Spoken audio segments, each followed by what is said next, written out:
right, keep that energy going until Johanna Clearfield is standing right here. Please, bring it.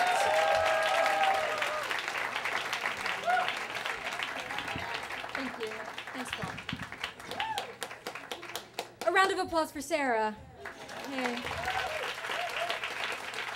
Okay. This is a crazy night. I better have a good hooker story. It's close. Okay, so I was 14 years old, and I should say first that in my family we're from Russian Jew stock, and at 12 years old we all are assigned 38 double D boobs. So it's just something genetically, we just have to have them. I kind of grew out of them a little bit. They readjusted themselves. But when I was 14 and about 5'5", they were just leading everywhere. And in Philadelphia at the time, which is where I grew up, that was ID. You just really didn't have to have anything laminated. The boobs really did it for you anywhere you went. And the thing was is that I through a friend of a friend, I heard about a job making a lot of money. And this was the summer, and I was 14, and I had this plan. I had to get to California because there was a man involved. And nobody knew about the plan. My parents didn't know about the plan. I just knew he was there, and I had a big bullshit story of how I was going to tell my parents I was just going to California to see friends, and they were like, it was the recession, we've got no money, your father lost his job. I'm like, no problem, I'll make the money myself. And long story short, I heard about this through someone else, and I bullshitted my way into getting this job as a masseuse at a local woman's Y. And there were a couple of problems with it. Number one, I had never given anyone a full body massage.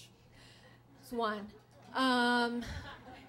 Second problem was that I hadn't told my parents. And the third one, a big one, was I did not realize how incredibly homophobic I was as well. A little bit of technical issues here.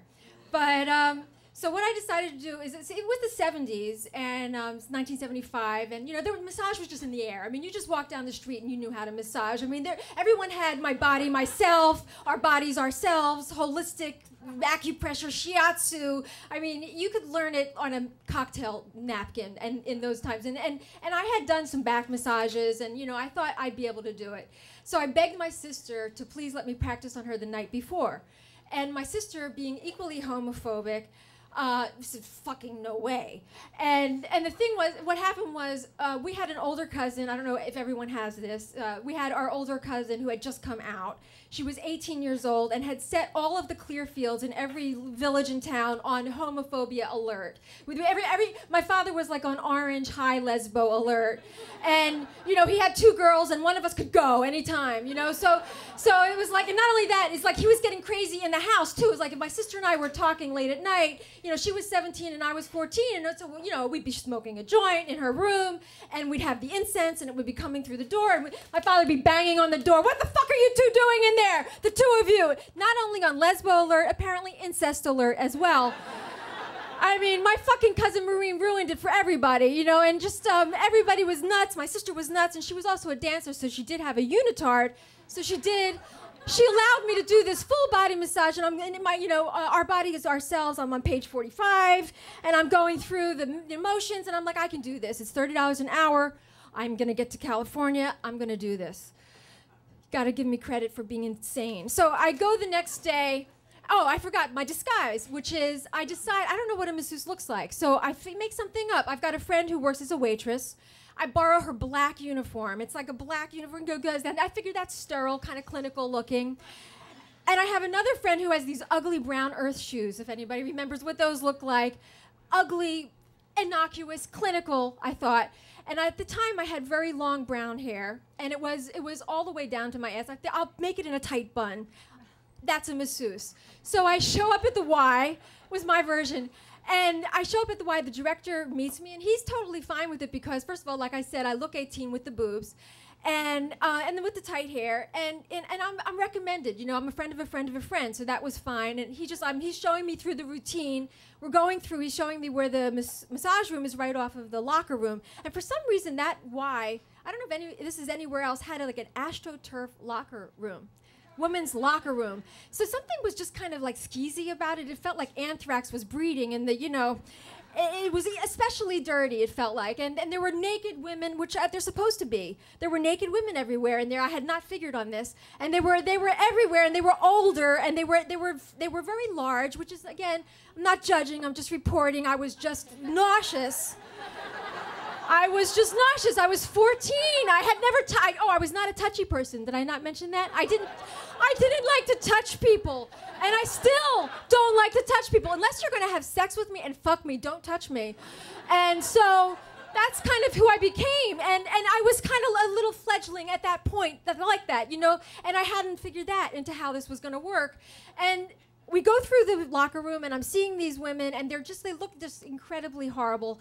Again, I'm sorry, because who was there? These were all like they're people out of work. These were I don't know who they were. They were recruited for looking really horrible, and they were there, and it was like, you know, in gray hair and kind of thinning bushes, and the curtains didn't match the rug, and the thing that bothered me too, they were very unself-conscious. So it's like, at least be ashamed of your body at that, you know. I mean, they're just like, you know.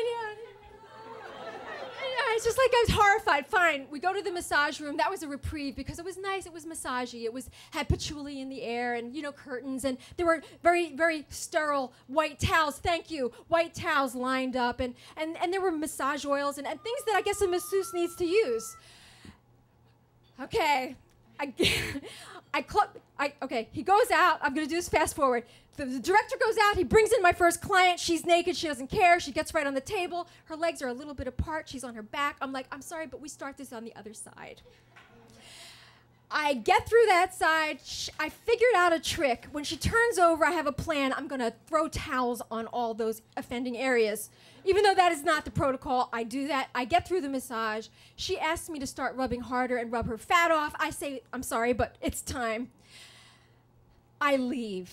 I go home. When I get home, my mother says there's a call. It's on hold. It's David Breyer, the director, saying there's another fat lady waiting for me. And I went back. I got to California. Thank you. Johanna Clearfield, ladies and gentlemen. And how about an extra round of applause for the awesomeness of the female body? I don't know.